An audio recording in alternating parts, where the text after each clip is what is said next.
Chapter 1 was boring. Chapter 2 was hilariously bad. Thank you, Ayumi. You are the absolute #1 worst thing I've ever seen in this world. Chapter 3 just pissed me the fuck off. I find it weird that the game always asks me if I want to view the opening. I'd understand if I've already played and finished the game previously, then yes, I appreciate the game asking me if I want to view the opening. But if this is my first experience in playing a chapter I've never played before, wouldn't it be, natural to not ask if I want to view the opening? If I skipped the opening and went ahead to play, wouldn't the game leave lots of context out on how it led up to the part that we are in now? 0 seconds in and I'm already pissed off. This is a new record.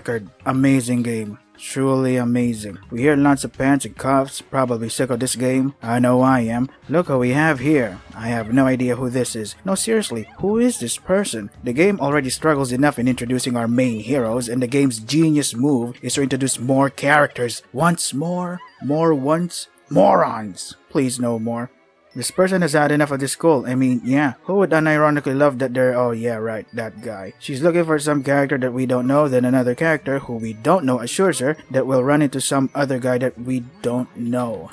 I give up. Wait, there are pills here. Maybe I should take them and calm down. I don't know what these pills are for though, but bottoms up. Turns out they're being chased by some person or thing that has a hammer. We get this quick image of some girl who's dead. Radical. Both of these people try to compose themselves. Girl here points out that the corridor grew somehow. Ah yes, I remember when this haunted school was a closed space, a place of no escape, a place where everyone's hopes die by simply waiting to either starve to death, kill each other, or kill themselves. Yes, the closed space is somehow pretty open now. I wonder when these pills' effects will kick in. After that, we are now blinded by flashing lights and ear rape. Oh wait, rape is a terrible word. Ear fucked. We get ear fucked by their screams of pain and agony. Unfortunately, I didn't feel anything except for real life pain in my eyes and ears while they're presumably being killed by whatever. No visuals, no image. The game wants the player to fill in the blanks yourselves. Either that's how much the game trusts the player into building and shaping up the story, or this game's just lazy as fuck. After that infuriating scene, we now have visuals.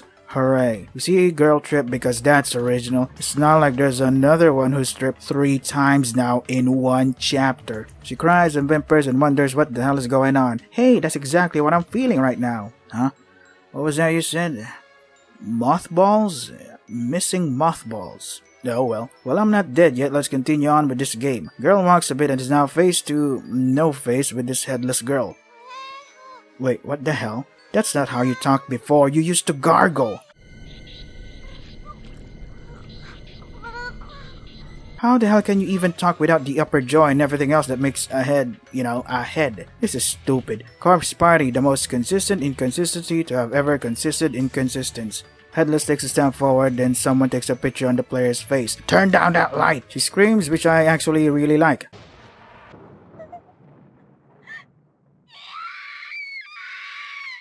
Good scream there. Then we cut to Naomi's phone. Because that's how you tell a story. Cut to the next person that I don't give a shit about. I didn't know why it was taking so long, but I realized I had to click a button in order to answer the phone. I think it's hilarious to imagine Naomi just staring at the phone like a dumbass like, what's this thing? Why is it making that noise? Naomi answers and a ghostly voice says, help me, which is supposed to be scary, but because the ghostly voice keeps repeating the same dumb line, it just felt annoying to listen to, especially when Naomi's mom is on the other line, frantically talking to Naomi and asking if she's okay.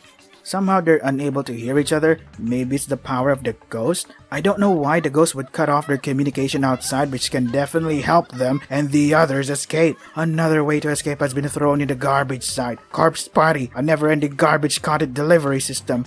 These ghosts are fucking dumb. I don't understand why Naomi suddenly throws her phone away, even after hearing the ghostly voice, many times in a row. Yeah, sure, try damaging this important object that can be used to communicate and send help from the outside. Shouldn't you already be afraid of a ghostly voice you're not familiar with asking for help when you heard it for the first time? Then we cut to when Naomi saw Seiko hanging in the stall. Again, the game reminds us again that, Seiko hanged herself. After that, we see Glasses Girl appear. She introduces herself as someone who died here. Naomi asks if she knows what happened to Seiko. Glasses Girl says the definition of what happened to Seiko instead of starting with the word and then defining it, but whatever. By the way, it's called the darkening. Glasses Girl never said that. Why? I love how the game mentions that the curse varies from one person to the next. Basically, whatever is convenient to the plot.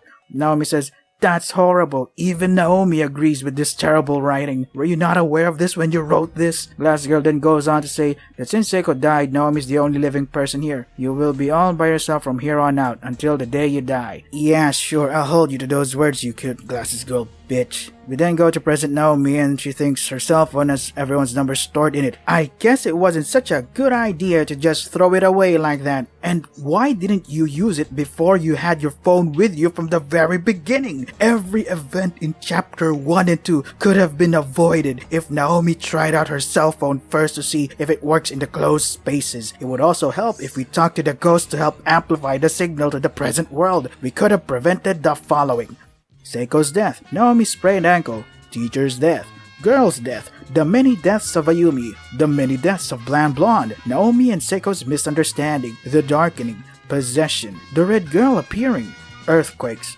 floors collapsing, Naomi encountering the infirmary ghost, and many, many more if Naomi only first tried using her fucking cell phone. Naomi walks forward then trips again, reminding the player that she's got a sprained ankle. How many times is the game gonna devote its entirety repeatedly on the things that we already know? We then hear Seiko's ghostly voice that says, "You're a tough cookie. This isn't like you, I think." Instead of reacting like, "Seiko, is that you? I thought you were dead," Naomi says, "I'm not a tough cookie at all." Was that a ghostly voice or was that just in her head? I don't know. After waiting for Naomi to finish crying, we now get to chapter 3. Oh, spooky. We see self-insert and was it Yuka or Urine? I'm pretty sure it's Urine. Casually talking with a ghost? Remember when it was established in the beginning that self-insert was a scaredy cat, a coward, an easily surprised person? There is an actual ghost present here and he's talking to it nonchalantly. This is for real. This is what the chapter is presenting. This game is what's presenting this piece of shit. This chapter probably amplified my fascination of just ending my life already. This chapter is worse than that one time that I got blackout drunk years ago. It's a miracle I'm still alive. The ghost mentions that there are 9 souls here, which also puts into question the ghost from chapter 1 on why he doesn't know the exact number. The game has proven that in this universe, consistency has never existed. Never. Urine sums it up. Everyone else is here in the school too, which is obvious. I think I've already mentioned before how I hate it when games say the obvious. Should I reuse lines from my previous video? More dialogue that we already know. We get to choose even though it's pointless. Self-insert says they've done nothing to deserve this. Yes, they did. And why did you exclude yourself? You all performed the Sachiko charm, and seeing everyone's performance so far as a quote-unquote good person, you all deserve this. I was gonna say they do, but I was gonna exclude self-insert. You all deserve this. It's boring if they don't, because first and foremost, this is a haunted school that is created to kill any living being things here. Since there are people gullible enough to perform some charm Ayumi saw on the internet and seeing all of the dumb decisions everyone does, you all deserve to be here. You all would be doing the world a favor if you idiots wouldn't spread your genes. Look at self-insert being all noble and shit. Whoever wrote self-insert like this is probably jacking off to themselves in front of a mirror every night. We're hinted that the school is probably sentient or something, then immediately brushes it off to look for the others and a way to escape. Isn't that important? Like, what would happen if self-insert set fire on a corner of the school? Would it feel it? Would it summon other ghosts to extinguish the flames? This is so stupid. Check this line out, and we need to get you home too. If we come across a way out of here, I want you to take it. There must be an entranceway or an emergency exit or roof access or something that leads outside, and if so, you're to go straight home. No buts. Keep those words in mind. We finally get to control self-insert. The shelf here has a tiny key behind the glass door. Instead of simply breaking the glass door, we just take note of it and get back to it later because logic? I wish self-insert would just elbow the glass door, and when it breaks, the glass door repairs itself quickly. Self-insert would take note that there's no way to break this glass door, and needs some other way to get that tiny key. This game wins in the failure awards of all gaming history. We check the table to see markings even though Bland Blonde left a message there, but whatever. We go up to see a note that is indecipherable because fuck you, I guess. We enter 2A to find a red skeleton. Both our heroes are surprised to see this. Admittedly, I do find Urine's little animations to be adorable.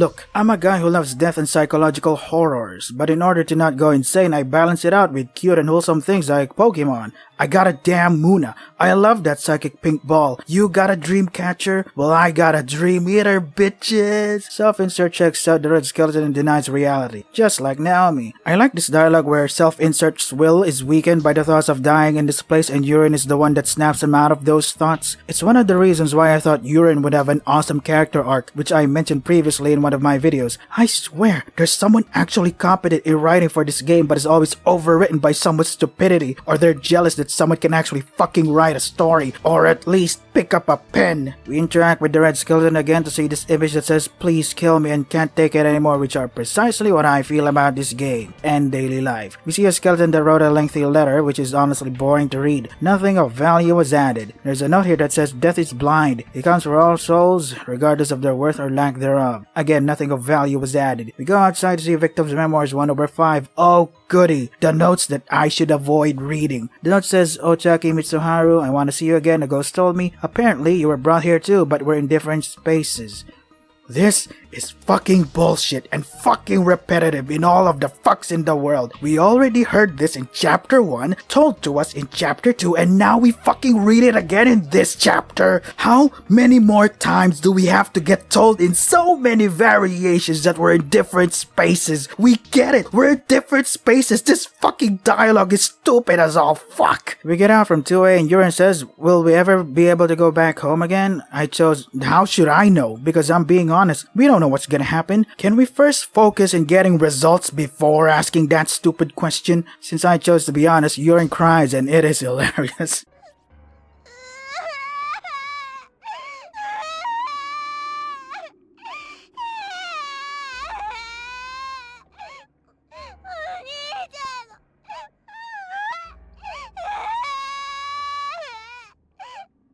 It's also great to see the trope of the strong-willed bro breaking down and the weak-willed little sister bringing hope to both of them. Unfortunately, that takes clever writing, which Corpse Party has proven time and time again that it is the most incompetent writing of all incompetent writings. Self-insert apologizes, and Urine says, but you hurt my feelings. Feelings don't matter. Feelings don't put food on the table. Work and effort do, you bitch. You better learn it now than later. After that conversation, we go down to see that a loose board is needed. We enter 1A and then there's this loose board imitating the same minigame that was in chapter 1. Jesus. Should I give up? Maybe I should give up. The game has already given up with its minigames. Who knows if they actually gave a shit about the writing. We go out of 1A to see Red Dress Girl that goes up. Both our heroes are freaked out by this. As a gamer, what would you have all done after seeing that? Since Red Dress went up, it's like the game is indicating the player to go up as well. I did just that to find absolutely nothing, wasting the player's time. Great idea. We do the stupid minigame again, place Urine here, talk to her to find that Ayumi isn't the only one who's cold. Wow, the both that complain about temperature are the most annoying in the respective chapters. Urine also states that she's hungry too, which makes sense and is going to be mentioned again later, which somehow goes unequivocally nowhere. We get the loose board, have a conversation, then Urine says she wants us to hand this bottle of scented beads. Where the hell did you get this? Where did you even hide it? How did this get transported here in this haunted school? If Urine has it with her all this time, where's the fucking umbrella that Urine was carrying with her, which is why she went to self-insert school in the first place? I'm trying to look for some consistency here. Is that too much to ask? Self-insert sniffs the bottle to smell caramel. According to Urine, caramel flavor is special. It protects you from accidents and shields you from danger? Really? Holy shit! I'm invincible! Fuck you, school, you ain't gonna stop me now! Oh, I was stopped by the school. You lied to me, you bitch!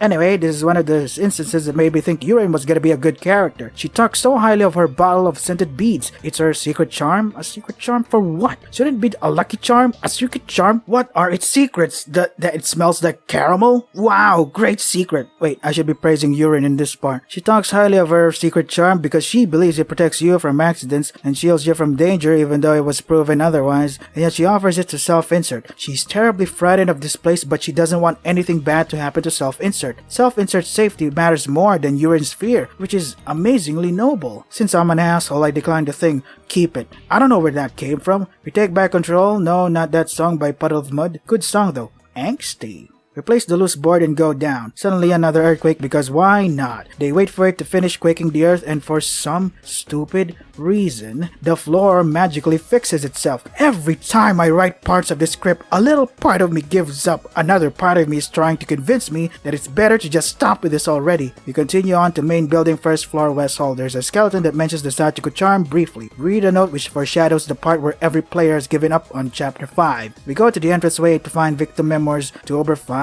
It says that there's a hallway somewhere that appears because the writers probably thought the contraptions from chapter 2 was stupid, but that didn't stop them from keeping it in the game. I love to think that they gave up on trying to think of the school's whole architecture and they said, fuck it, it's too complicated. Just use magic some shit to fix the floors and hallways appear out of nowhere or something, I don't know. There's this note that was made to annoy me specifically. It says, if you wish to learn more about the school, you must turn every page and rifle through every shelf to every cabinet. Many messages have been left behind by the others who have become trapped within these walls. May you use their words as a guide to help break free of the curse. In other words, and not spoken like a fucking moron like what this note just did. Do what we've been doing since the very beginning. Shouldn't this be in some shelf in chapter 1 or something? Why do we need a reminder to do the very thing we've been doing? Who thought this was a good idea to put this in chapter 3? We're in chapter 3. We already know this. We already know that everyone is in different spaces. We already know that they don't want to be here. We already know that we have to get out of here. We already know that we should interact with stuff. Now we need to be reminded to interact with the stuff again in this haunted school?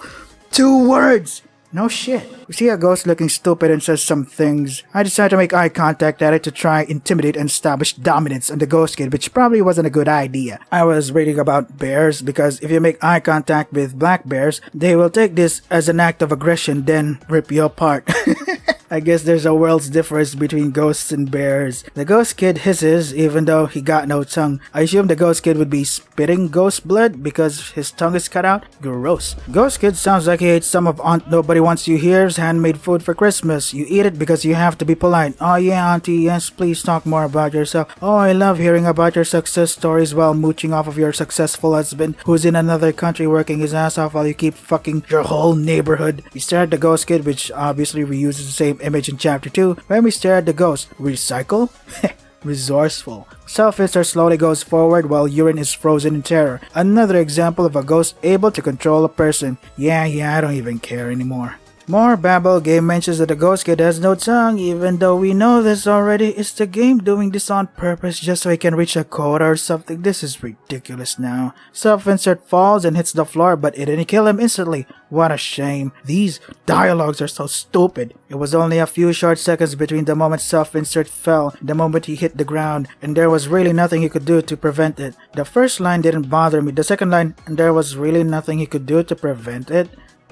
Yeah, of course he could do nothing. He was controlled to fall to the ground and therefore was able to fulfill the goal of falling to the ground. What prevention could have there even been? I don't even. After all, he had no control when he inched his way towards certain doom, and he certainly had no control once gravity took over. That's a pretty long way to say fell to the ground and was barely hanging on to life. This game's writing is absolutely atrocious. More stupid lines, more stupid lines. While self-insert's life is slowly fading away, he sees urine jump as well. Are we doing bungee jumping without the rope? Turns out it was the wrong end. Oh, I missed this. Next, we accept Urine's bottle of scented beads. Urine says caramel will help us keep us safe, but there's more, which she doesn't say. Then why even bring it up? What a dick. Self-insert asks, what the hell is she talking about? Urine says, if I tell you, you get all bothered, so I'm not gonna. Then why did you bring it up? And why do I feel some sort of disgust when she said that? You do the same thing again, ignore the ghost kid that wants to kill us, go up to 2nd floor East Hall, go up. I don't understand why our view is limited in this part. It's always so annoying. Go up here and pick up an unknown key because sure, everyone that plays this surely knows to go here. Remember when the unknown key is teleported and shit? Now it doesn't because no magic. Go up and Urine wants to go pee. If you are vulnerable and we're in a dangerous place, would you leave your friend alone? Wouldn't it be safer to be close? Like at least stand outside of the girls' room. We move forward and Urine immediately comes down and explains that she can't piss. Why? Well, let's see. We go in and see some teeth floating in the sink with their gums still attached. Gross. This is more disgusting than terrifying. We're horrified to see that the floor is collapsed and there's no other way to pee now. Well, I do have some suggestions. I'll save it for later. Holy shit, it's so dark. Sorry, I blame my equipment and carelessness. Should have tested everything correctly first before recording. I apologize. We get out of there to look for another place to piss. The boys' room is nailed shut though, so we go down second floor East Hall and open the infirmary. We hear a ghost voice that says, "I am so sorry, Seiko," which stuff insert recognizes, but we just ignore it immediately. We go straight to bed and rest for a while. Urine demands that we rest with her, but then says it's okay if we don't want to. Well, which the fuck is it then, bitch? Urine says we don't like her, probably because I chose. How should I know? Because I was being honest. What the hell do you want from me? Do you want me to lie? Is this game promoting the player to lie just so people's feelings won't get hurt? Let's just all fucking say whatever what makes the person happy, because that's a healthy way of living. Urine acts like a bitch, which isn't new, and our apology falls in deaf ears. We go forward a bit. A note appears from Fire Magic. Shouldn't Fire Magic burn paper instead of creating paper? Whatever. Read it anyway. It's a newspaper about the 4 children again. It says everything we already know and then cuts off the part where it's different. Can someone still defend that this game's story is actually in the school sprinkled all over? It repeats the same fucking thing over and over again. Urine says the children in this picture are the 4 ghost children that are here in the school. How shocking. We try to get out of here, but then we hear Ayumi yell, "I can't take it anymore."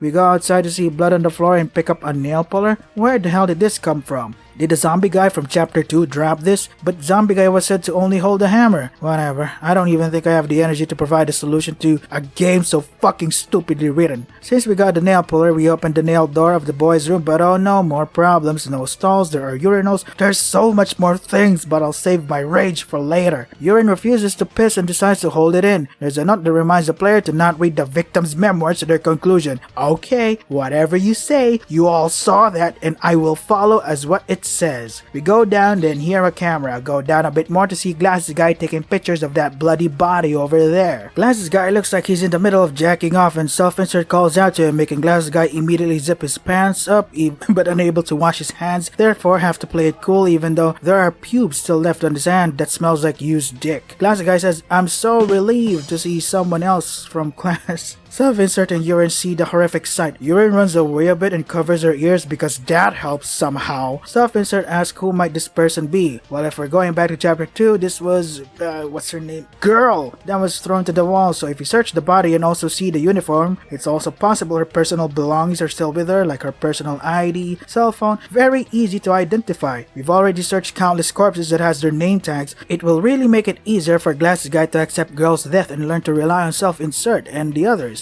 That doesn't happen. They don't do any of that and just ask each other, "Who is this? It's probably a person." Glasses Guy says, "I only awoke in here a short while ago and I haven't encountered a single soul." Are you kidding me? When Seiko died, she was able to immediately somehow communicate to Naomi, and since Glasses Guy responded positively to Girl, I was under the assumption that the two were close or something. Where the hell are you? Show up or at least say something, you idiot. More dialogue about not seeing the others, and then Glasses Guy wants to split up and continue searching. The rendezvous point is one day. Once Glasses Guy is out of the scene, Urine was able to tell quickly that Glasses Guy was jacking off and taking pictures, or just taking pictures of the bloody remains. Self-insert, being the one that believes in the good of all people, remember, they've done nothing to deserve this, denies the obvious enjoyment of seeing a dead body that was shown. Whatever you say, our hero, folks. We go down to first floor, go up past the ghost kid that wants to kill us to find something blocking the way. Well, crap. Where the hell do we go now? I go left to the stairs and to the second floor west hall inside 1A. Since Glasses Guy did mention to rendezvous here, maybe there's a message on the table. It says it looks like words but are indistinguishable from a moment, but basically undecipherable. I remember the nail puller and the shelf here. We used the nail puller to smash the glass, even though an elbow strike or a swing of a chair would have also done its job. But whatever you say, game, whatever you say. I was thinking since we got the nail puller, we would insert it in the loose spaces of the shelf in order to retrieve the tiny key. Since I did say that the shelf repaired itself, well, whatever you say, game, you're the boss. You smash the glass, retrieve the tiny key, and somehow the nail puller becomes useless, even though we could use this as a weapon to defend ourselves. But whatever you say, boss. Now where do we go? What is this tiny key for?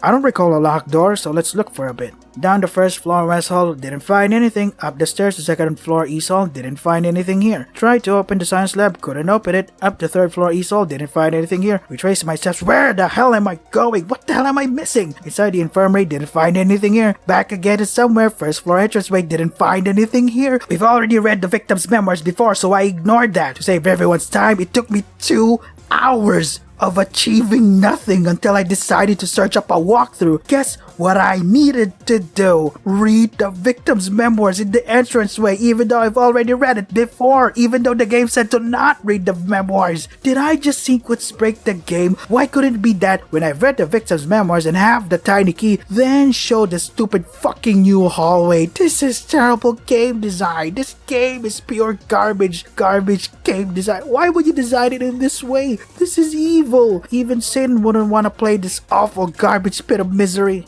After that, I go up, then continue to write. Miraculously, a new hallway opens. Can someone remind me again which part of this game is supposed to be fun? Supposed to be intellectually stimulating? I feel like the inside of my brain is bleeding, or my brain cells just lying down flat and giving up. A new path opens, and of course we go there. The tiny key is supposed to be used here. We open it up and move forward. We get a cutscene here and the two have a conversation. Remember when self-insert said this, and we need to get you home too. If we come across a way out of here, I want you to take it. There must be an entranceway or an emergency exit or roof access or something that leads outside. And if so, you're to go straight home, no buts. Here's your chance. Let her go and get help while self-insert looks for the others here. Even he says that they could climb down this fence pretty easily and get the hell out of here. Do it now. And if someone says, but they still won't be able to escape this place, how would you know? How would they even know this without even trying it yet? The whole point of this story is getting the hell out of this school. They now see a way out of this school. I don't know. Wait it out. Gather firewood. Wait for morning to come. Here is your way out, you fucking idiots. You know, I think it would have been better if when they saw the outside, they'll see that they're somehow floating in some weird dimension. That fixes the why don't we just get over this fence and get out of here now problem. But whatever you say, boss. We walk and enter the second wing first floor entranceway. They see the air is thick and it hurts their head, but that won't stop them from looking for a place to piss. Fucking really? There are so many places on where Yuri could piss, but I'll save my rage for later. There's a note here that says number 2 and makes no sense. I go to the first floor west hall. There's the boys' bathroom here. Again, the floors collapse. Urine looks like she's about to burst, but she has the bladder that rivals a camel for some reason. We go left, go down here, then there's a skeleton. Something about luck is stupid, blah blah blah. Up the stairs, enter here. I have no idea where I'm going. There's a note here that says 1 and more letters that don't make sense. There's a note that says the closure of the school. Well, about time. Due to that shit that was happening, the school was finally closing. No one in the right mind would register their child here. Go here to enter second floor east hall.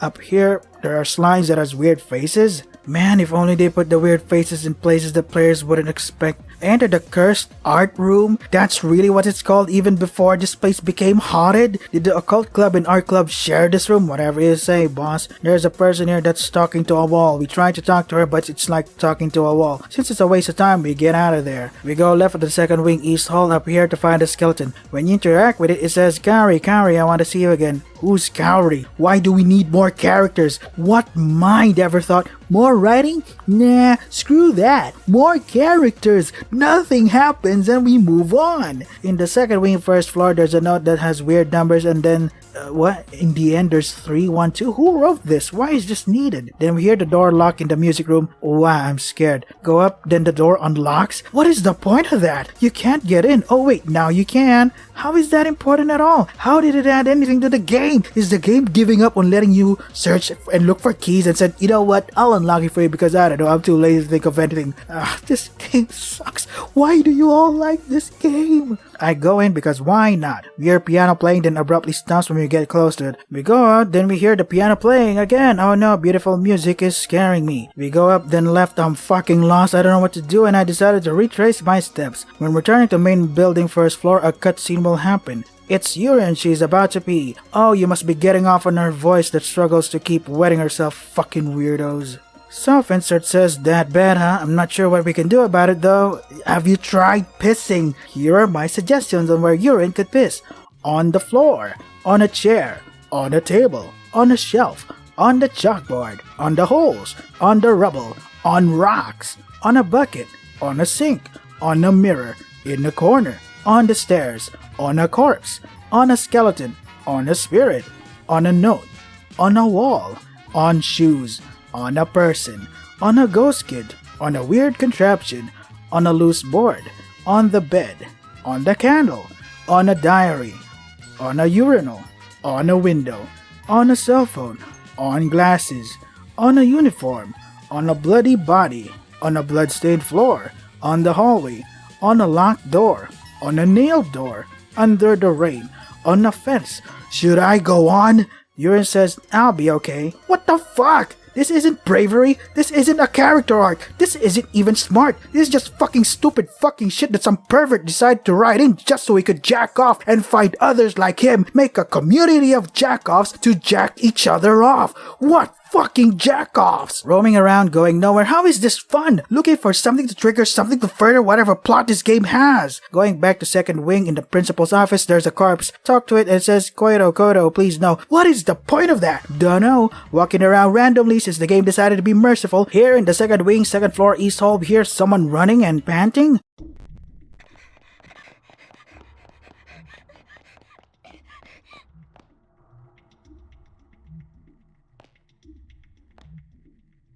It's someone we don't know. Hooray! More characters we don't fucking know. What do you all see in this garbage game? It's fun to make fun of bad writing, but if people unironically call this writing as good, you undermine games that actually have good writing. And that's what I'm mad about. This person runs to the left and Urine says, Big brother, it's someone else. Really? Do you think I'm stupid or something? I can clearly see her, you doofus. Self-Answer says, I guess there are a lot of other people who were brought here too. Aren't the skeletons, the countless shoes and corpses we saw enough proof that a lot of other people were brought here? We don't need you telling us what we already know. The game already did its job well by showing the players countless corpses and skeletons, all different names and different schools. We didn't need you telling us what we already know. This writing is fucking stupid. Now we look for her. Somehow she came from the slimes that damaged us. How did she do that? Her HP must be longer than ours. We go left, see her standing and talk to her. Self-Insert introduces himself and crying girl cries. How rude.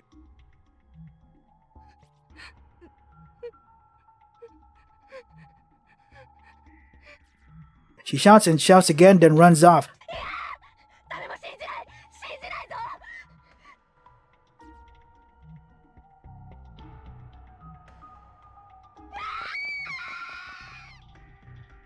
You know what that sounds like? She sounds like a liability and a living baggage. Better to just let her be. Self-Insert narrates, even when we finally meet other living beings, it's like they've completely lost their minds. How do you not understand that they're in a cottage school where there are ghosts that try to kill them? How can you not lose your mind here? He's so fucking stupid, it's irritating, while Ayumi is completely stupid in a different and fun way. Self-Insert here just says things we already know, stuff that's already fucking obvious, and completely asinine things like they've completely lost their minds. No fucking shit! This fucking character fucking sucks. I immediately judge anyone who says they like this character. I take it back, sorry. I already look down on anyone who likes this character. Ayumi supremacy will prevail, or will probably try hard.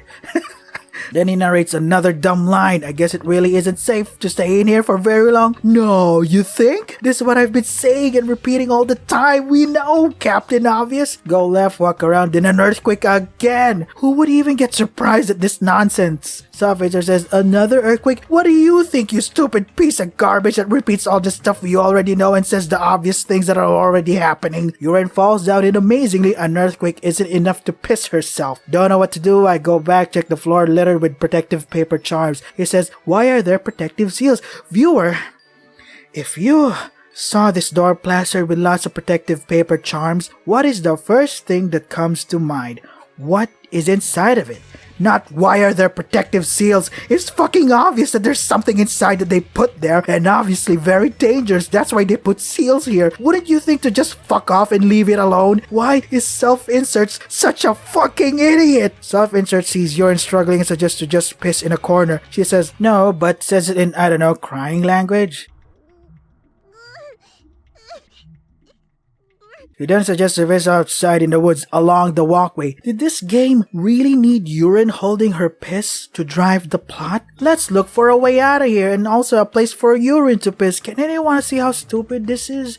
Oh god. Or is everyone just choosing to be blind to the utter stupidity that is this game? They go back to the entranceway, go up in a cutscene. Self-Insert says he'll wait for her here. Urine goes out, and when I decided to go back, she thinks I'm scared, which is all the more reason to go back, but the game won't let us. Move left, then then as Yurin was about to go over the fence, I'm gonna have a seizure for sure with this fucking game. Is there a filter where every seizure-induced thing is toned down and merciful? We live in a modern society, for fuck's sake. One Eye appears. Could you at least give Yurin a piss break before you go all ghost and shit? I let One Eye catch Yurin and she says, give it back, but all stupid and stuff. Screen goes black, then we get to hear Yurin think that this was all a dream. We're given no visuals. Yurin is blissfully unaware while there's a sound of scissors and One Eye repeats, give it back, but with no tongue language. Well, there's this one visual blinding the player, sound of scissors, even though we don't see One Eye hold any scissors at all. Hey gamer, now it's time to get immersed and use your imagination and fill in the visuals yourselves. Translation, go fuck yourselves. There's this one line, although every line is stupid, but this stood out of the rest. There's little doubt that the following events are going to be unimaginably excruciating, so the writing is too lazy to describe shit and lets the player imagine it themselves. Translation, go fuck yourselves. Correction, two visuals, although it's just One Eye having an angry expression. The one thing I like about this wrong end is Yurin's blood-curdling, dick-shriveling screams of agony. I honestly don't care for this dialogue, it's unbelievably boring. It's always the same repeat of, it's really hurt, ooh, ouchie. Then there's this, it's not something you can adapt to. Who would adapt to being stabbed and then go to the office the very next day? It's not something you can ignore. How the hell can you ignore physical damage, you dumbass? You know, I really would have loved it if while we're roaming around endlessly in this part of the game, we see self-insert get visibly losing all hope, losing his mind, losing everything that made Yurin think of her big brother as her hero. When we get to this part, self-insert says,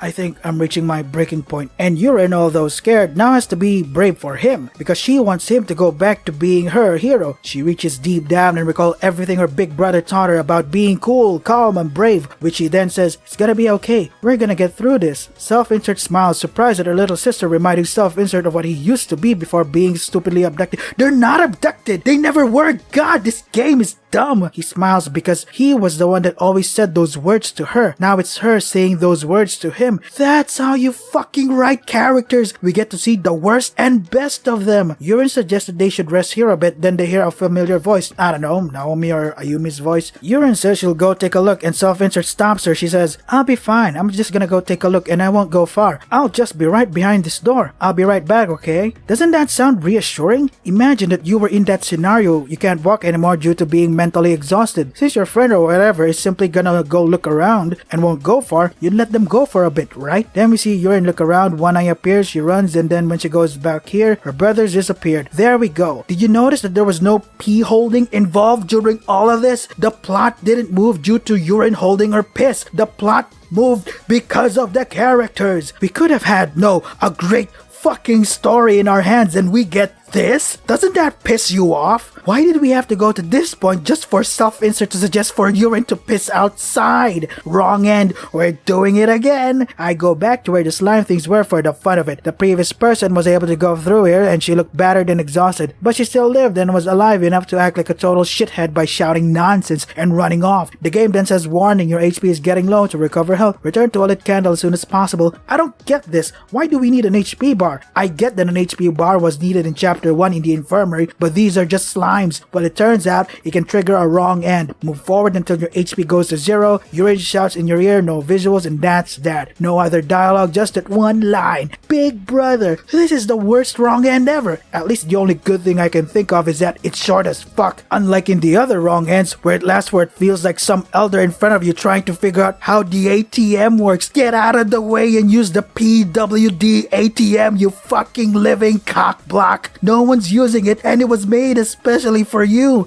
We're doing it again. Skip what we already know. Have Yurin immediately run to the right. Oh no, self-insert is gone. By the way, a ghost appearing out of nowhere. Was it enough to make her piss herself? She's stronger than she looks, but still dumb like everyone else. She cries like a bitch because her brother disappeared. This is pathetic to look at.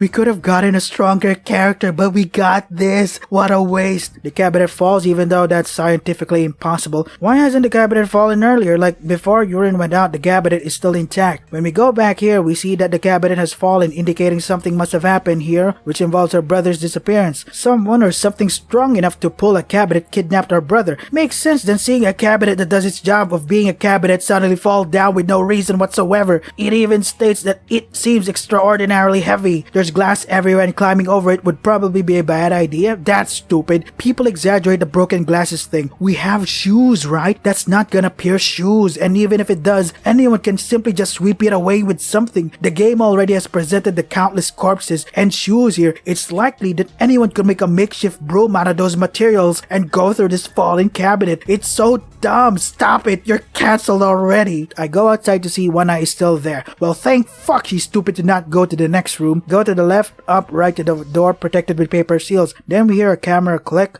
It's Glasses Guy that just got done relieving himself again. Urine says the self-insert disappeared. Urine cries and Glasses Guy offers to look for self-insert together. Urine declines because, Glasses Guy smells like fresh jizz. He approaches her and it's time to run. Interact with the dead girl and see the skull visual with a terrified look on her face. The last thing she probably saw before she slowly died was seeing Glasses Guy slowly unzip his pants. There's a note here that has number 1 and more gibberish. When you get touched by Glasses Guy, he asks, "Why are you running?" "Because you smell like fresh ejaculation. Wash your hands, you freak." I go right into the cursed art room to see Wall Girl gone. Go out, go to second wing, first floor, East Hall, up left. Then Urine says she's about to burst. Another reminder for the pervert fans that she's still holding her piss. Fuck you guys. I go back and it's weird to see Urine's walking animation. She looks like Cthulhu's face because her arms and legs look wiggly. I don't know where to go, so I go back to where we saw that dead girl from before. Wander around, encounter Glasses where nothing happens. Land in second wing, first floor, West Hall, then a cutscene. Urine says she's gotta hide. I go to the entranceway, another cutscene. She repeats to remind the pervert fans out there. Then I go back to the left and some dude bumps into Urine. Physical damage that literally threw her isn't enough to piss herself. Amazing. This guy says, "I'm sorry." Urine attacks this man and says, "Big brother, you lied. How the hell can anyone immediately mistake someone who's clearly a stranger for someone they know? This writing is fucking awful." Anyway, they introduce themselves to each other and I don't know what to call them. I don't know. Red Crimson Blood, that's an edgy name. Red Crimson Blood is gonna help search for Urine's brother. A stranger that we don't know is gonna help us. Hooray. I see nothing wrong with that.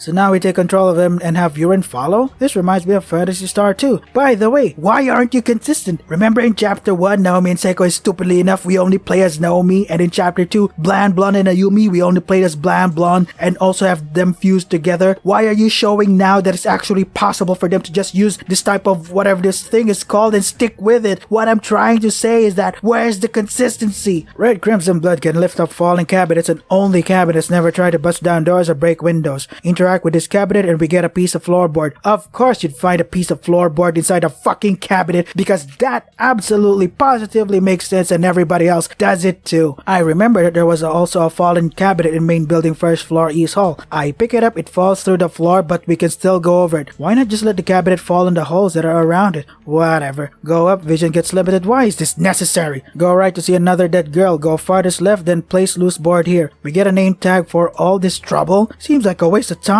Go back, get lost, I don't know where to go. Then I remember about the note where it said 312, and it means something. In the second wing, second floor East Hall, a statue that was supposed to be in the art room is now here. We go to the art room to see a note that says number 3 in gibberish. Number 1 is where we see dead girl, number 2 is in the entrance way. Now that we've done that in order, I go back to classroom 1A and interact with the table which does nothing. Go to main building third floor East Hall to find victims memoirs 3/5. Oh joy. Remember when the game constantly nagged us to not read the victims memoirs? Now we have to interact with it to trigger other events in the game? Why is this game so stupid? Do you want me to interact with it or not? It says they left a message on the teacher's desk in one of the classrooms. I go back to classroom 1A and now we can read what's on the table. Why does that need to be as stupid and complicated as that? Why not just have 3 pieces of notes and when we combine them, then we can see the message? It's so needlessly stupid and complicated. We hear Ayumi narrate, hooray! I found an outdoor walkway on first floor leading to a second wing. I'm going to check it out. If you see this, Miss Yui, please come find me. Somebody left some kind of hidden message over there on 3 old school flyers. Apparently you have to lay them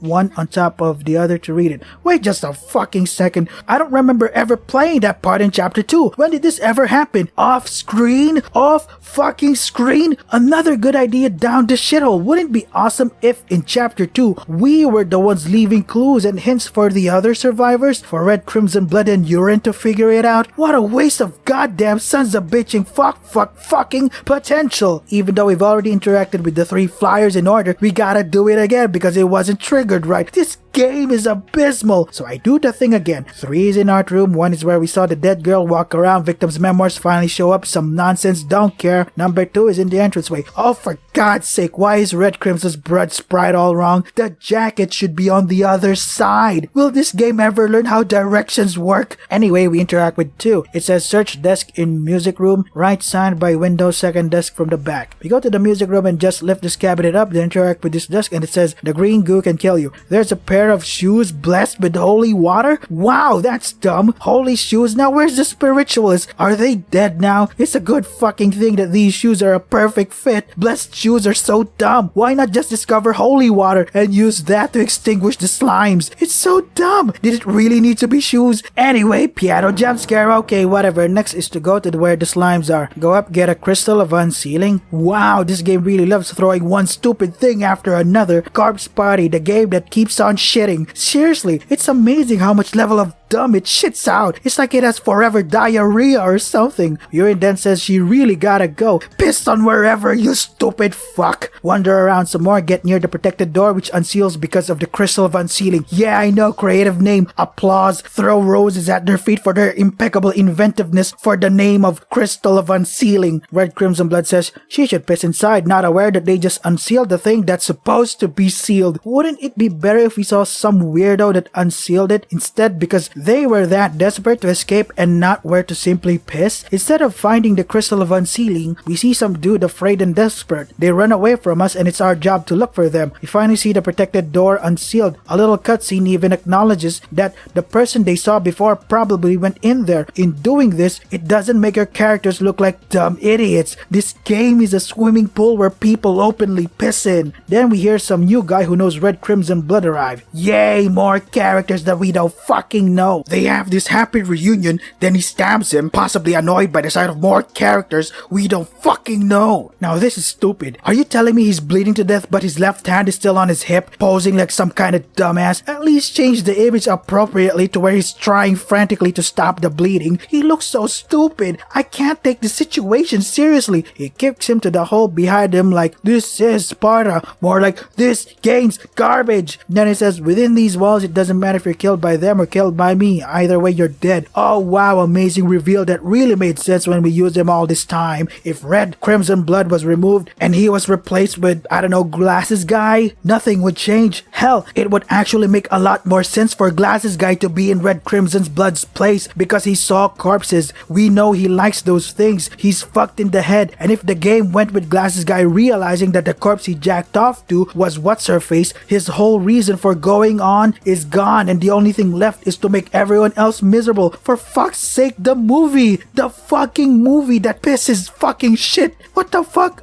The movie did it better! Doesn't that make a lot more sense than more fucking characters we don't even know? Then we cut to self-insert. Oh great. Wander around, pick up the bloodstained cassette. Why does everything have to be covered in blood? It's so stupid. It doesn't mean a thing anymore. It doesn't weigh heavily at all. Then we hear cute glasses girl's voice. Walk around to find a note by Ko Kibiki. It says stuff that we already know, like children disappearing and their whereabouts were discovered in the haunted school, the first child was found alive, and another dude who seemed to look stupid as ever, and that there were a pair of, again, bloodied scissors. Everything has to be covered in blood, right? I shudder at the thought of Corpse Party blood drive. More fucking blood, I imagine. Why don't you make a fountain of blood while you're at it? Or a building made of human blood? Fuck, this is so stupid. Another dude was placed in a mental hospital, which is actually the principal's son who was known for being cheery. We know he was such a nice guy. Eat a dick. This goes on for fuck's sake. Why not a cutscene instead of this boring shit that we have to read through and listen to while we're at it? I also hate how KBK talks so much. I don't care about him. We already have characters that we play already. Why give him what feels like more speaking lines than the cast that we've already been following since the very fucking beginning? This game sucks all the shit in the world. Anyway, we know another dude is actually Zombie Guy. He became stupider and stupider, then took his own life by hanging. You and Seiko could certainly get along the ropes. Yeah! The fourth child in her family moved, and then the school had countless incidences of bad things happening because of that. No one intelligent enrolled their kids to this school and it shut down finally. I honestly don't care about the school's past. I don't think this needed to go on for this long. You do realize that it could be immediately summarized by 3 children were found dead in the school, but the 4th child and murderer were found alive. It was revealed that the murderer was actually the principal's own son. Due to some illness, his mind slowly deteriorated, which led others to believe that he didn't know what he was doing and was put into a mental hospital. One day, the nurses found him gone and the police found him in the hospital where he hanged himself. The 4th child, on the other hand, moved away with her family, which coincidentally, many terrible things began happening in the school which forced it to shut down. There we go. Was that needlessly long? Nope. Was that easy to follow? Yup. Fuck this game. Self-insert says that the girl in the photograph is the same red dress we've seen in the game. There's another note that says some stuff that doesn't add anything, just some guy killing himself. Wow, what amazing world building. I don't care what the school used to be. I care what the school is now. I want to know what the previous victims were doing instead of leaving notes that doesn't add anything to the story at all. I don't care that the school used to have lots of rainbows and butterflies when it was still open. Who cares about that shit? What happened to the people that were stuck in this haunted school? Why can't this game do anything right? Read the victim's memoirs, 5/5, something about stuff that I don't really care. There are so many things you have to keep in mind that I can't process all of it. After reading that, Self-insert gets a headache. Then he's now standing in the corner of an extremely narrow and red room. Something is controlling him, but it takes like lots of pure garbage words to say that something is controlling, such as the wave of negativity that permeated this place far beyond the spectrum of human understanding. This game is far beyond its own asshole. No visuals, great. Just what I wanted in the wrong end. You know, before I played this game, I theorized that people only play this game because of the wrong ends, you know, seeing people die, presenting us these great visuals, but looking at these wrong ends, it's just black screens, stupid flashes on the face, and more mumbo jumbo words that hopefully no one will question. It's utter ridiculous writing. It's always incomprehensible, the most indescribable pain ever. How can you paint a picture with your mind if you can't even fucking describe it? This game's writing is so stupid. That's another wrong end. We're doing it again. Wait, we're playing as Red Crimson Blonde again? Oh, fuck me. Do it all over again until we play as Self-insert. This time, we don't read the victim's memoirs, 5/5. Walk around randomly, interact with anything, then open the door. Cute glasses girl appears. Self-insert notices that she has dead fish eyes again. Is that really her only defining character trait? Hey, look, it's Self-insert. Why is he stroking his own dick while looking at a picture of himself? She says she's dead. He never questioned why does she have a body compared to the other ghosts which only have flame things. She says they got trapped here because they messed up the Sachiko charm, probably by someone chanting the phrase too many times. Then we get a dialogue flashback of Ayumi telling us what we already know. This game really does think that the players are stupid. Here you go, a repeat of the thing, just in case you don't understand, you dumb fuck. This offends Self-insert because there's no way he and his friends messed up. Cute glasses girl provokes Self-insert. One of your friends probably did it. It's so weird to see her be antagonistic when in chapter 2 she was very helpful. So her being like this came out of nowhere. She says, you still got your paper scrap, right? Take care of it. And that emotions can cause magic or some bullshit. Then she chants some bullshit. Self-insert is like, what are you doing? She says, we will not allow anyone to stand in our way. Those who do will suffer without mercy. Now go to the one who occupies your thoughts, though you probably won't make it in time. Then we get to hear her cute laugh. Wait, what? So you don't want anyone to stop you, then why are you helping Self-insert teleport to where Naomi is? Why do that? Why not just leave him here to die of starvation? And that's where chapter 3 ends? With a stupid contradicting dialogue? Don't get in our way, but I'll help you reunite with people that will stop us? Can someone explain why do you like this? Please, I sincerely need to know why. Anything. Jeez, did you know mothballs are poisonous and I'm still here? Even in death, I'm a failure.